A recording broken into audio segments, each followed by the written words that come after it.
സ്വന്തം ഭർത്താക്കന്മാരെ കൊണ്ടുവരണോ വേണ്ടയോ എന്ന കാര്യത്തിൽ 2 തവണ ആലോചിക്കുന്ന സ്ഥലം ഇത് തന്നെയാണ്.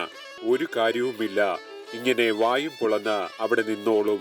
ശ്രീ കാനായി കുഞ്ഞിരാമൻ 1990-ൽ ഈ ശില്പം നിർമ്മിക്കുന്ന സമയത്ത് അശ്ലീലമെന്ന് പറഞ്ഞ് ജില്ലാ കളക്ടർ ഇത് നിർത്താൻ ഉത്തരവിട്ടു.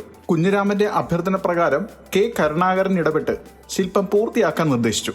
2022 ഒക്ടോബറിൽ Guinness book of world records ഇതിനെ ലോകത്തിലെ ഏറ്റവും വലിയ മെർപേഴ്സൺ ശില്പമായി അംഗീകരിച്ചു. തിരുവനന്തപുരം ജില്ലയിലെ ശംഖുവം ബീച്ചിലെ പ്രധാന ആകർഷണങ്ങളിലൊന്നാണ് സാഗര കന്യക. പ്രശസ്തനായ കാനായി കുഞ്ഞിരാമനാണ് ഈ വിസ്മയ ശില്പം നിർമ്മിച്ചത്. അദ്ദേഹത്തിന്റെ ഏറ്റവും മികച്ച സൃഷ്ടികളിലൊന്നായി ഇത് കണക്കാക്കപ്പെടുന്നു. ഇതിന്റെ വലിപ്പം 87 അടി നീളമാണ്. ഇന്ത്യയിലെ തന്നെ ഏറ്റവും വലിയ ശില്പങ്ങളിൽ ഒന്നാണിത്. കടൽ തീരത്ത് മണലിൽ വിശ്രമിക്കുന്ന ഒരു മത്സ്യകന്യകയുടെ രൂപമാണ് ഇതിനുള്ളത്. പകുതി സ്ത്രീ രൂപവും പകുതി മത്സ്യത്തിന്റെ വാലും ചേർന്നതാണ് ഇതിന്റെ ഘടന. സിമന്റും കോൺക്രീറ്റും ഉപയോഗിച്ചാണ് ഇത് നിർമ്മിച്ചിരിക്കുന്നത്.